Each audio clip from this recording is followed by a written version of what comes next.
Hey, Prince of Peace, this is Keenan Mick, Director of Finance. I'm here today with our Finance Committee made up of board members Diane Horsager, Jim Kennedy. The annual budget for Prince of Peace is created in a collaborative environment where we actively listen to the needs of each department. Annually, I set up meetings with every department to discuss their budget goals for the upcoming fiscal year. There are always two areas of focus for a new fiscal year when budgeting. What new ministry opportunities do we hope and dream about, and how do individual department budgets align with the overarching plans for the church? We believe that for the budget to be effective and impactful, the staff need to feel ownership of their budget. Once individual departments have submitted their draft budgets, further refinement and revisions are made by the board. When the board has settled on the final version of the budget, it is ready to be submitted to the congregation at the annual meeting. Prior to the annual meeting, we hold the budget forum. The purpose of the meeting is for members to ask questions about the budget as we highlight new ministry opportunities. We strongly encourage people to attend as it is the best opportunity for you to ask your questions and learn about the upcoming fiscal year. As a reminder, every program area of the church is funded through the General Operating Fund.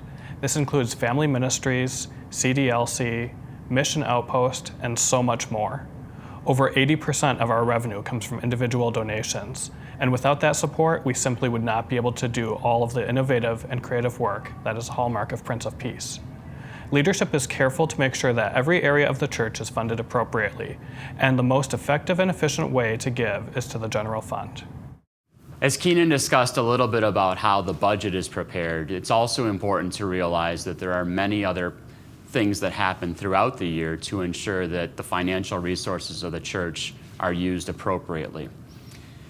This starts with staff, which are subject to many different policies and procedures that govern how funds are dispersed and to ensure that no one person has the ability to create a vendor, cut a check, and make that payment. There are also approval processes by which documentation needs to be maintained for expenditures. And there are also monthly review discussions with the finance department to review how actual performance is against the budget.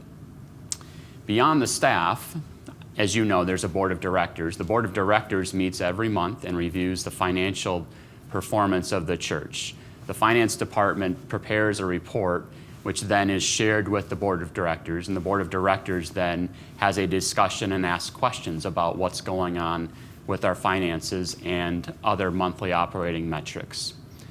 On top of the board of directors, there's also a finance committee which meets on a periodic basis to review policies and procedures, to go to a deeper dive into the financial performance, and to also provide support for the finance team. In addition, the Finance Committee also reviews the operating cash reconciliation and asks questions about things that are happening with our cash resources. Another bucket is we have a financial review that's done once a year by an outside CPA firm.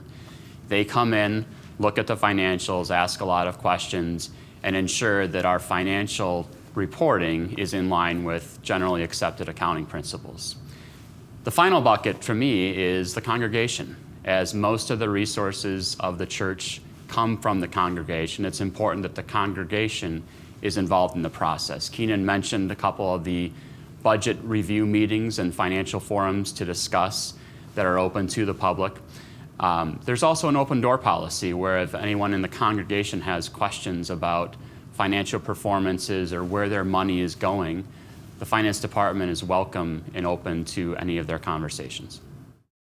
Philosophically, the budget of a church reflects the values of its members and becomes a roadmap to help guide the congregation towards its annual goals.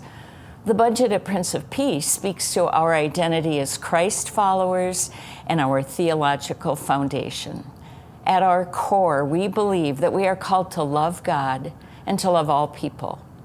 Because of this belief, mission work, vibrant worship, and building the next generation of disciples is at the root of our finances. Our members also live their values when they designate gifts to specific program areas. For example, family ministry, music, or the columbarium. This provides us with valuable information regarding what is important to our congregation and where our hearts are. However, We'd like to provide assurance that when it comes to funding the various ministries, we try to give each department what it needs to accomplish their annual programming goals, regardless of how many designated gifts they may have received. The most impactful way to contribute to the budget is by making a contribution or pledge to the annual stewardship campaign, as the general fund is the source for all programming activities at Prince of Peace. When the general fund is fully funded, we have the most flexibility to respond to needs and to respond to new ministry opportunities in creative and impactful ways. We encourage members to trust the church leadership with their offerings. We also want to recognize that gifts come in many forms. Each year, in addition to monetary gifts, we receive gifts of time, donated items, service, leadership, and community. Our opportunity to share these gifts is really a gift and a blessing in itself. No matter how you give, we are grateful for you and your presence at Prince of Peace. Thank you.